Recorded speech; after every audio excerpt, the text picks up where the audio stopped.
ৰামায়ণত উল্লেখিত জটায়ু পক্ষী কোন আছিল? লংকাৰ ৰজা ৰাৱণে যেতিয়া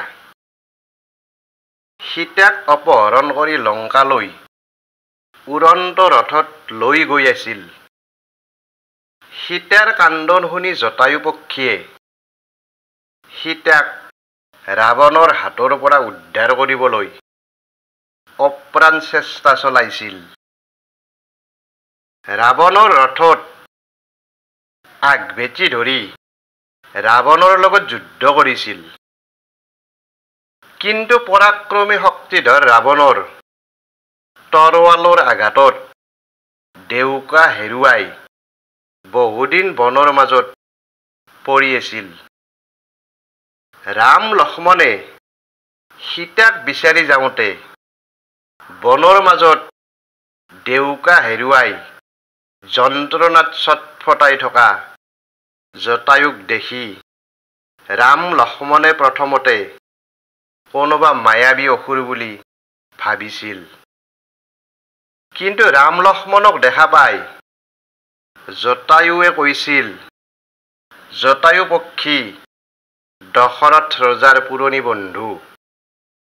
সীতাৰ কান্দন সহিব নোৱাৰি ৰাৱণৰ হাতৰ পৰা সীতাক উদ্ধাৰৰ চেষ্টা চলাওঁতে ৰাৱণে হাতত থকা চন্দ্ৰহাস তৰোৱালেৰে ডেউকা কাটি জটায়ুৰ অৱস্থা এনে কৰিলে, যাৰ বাবে বনৰ মাজত যন্ত্ৰণাত ভুগি আছে।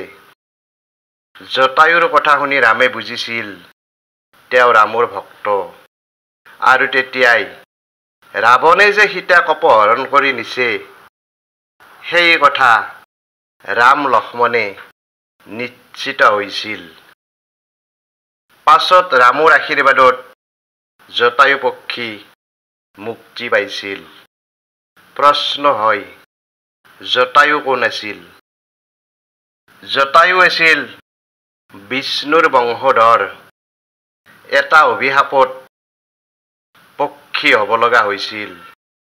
পিতৃ অৰুণ আৰু মাতৃ আছিল গাদ্ৰী। অভিশাপত পক্ষী হ'ব লগা হোৱাত নিশাকাৰ ঋষিয়ে জটায়ুক কৈছিল, ভগৱান ৰামৰ সীতাক উদ্ধাৰৰ অভিযানৰ সময়ত ৰামৰ লগত হোৱা সাক্ষাতৰ পাছতে জটায়ুই মুক্তি পাব, আৰু সেইমতে নিশাকাৰ ঋষিয়ে দিয়া আশীৰ্বাদৰ ফলতে ৰামৰ হাতত জটায়ু পক্ষীয়ে মুক্তি পাইছিল।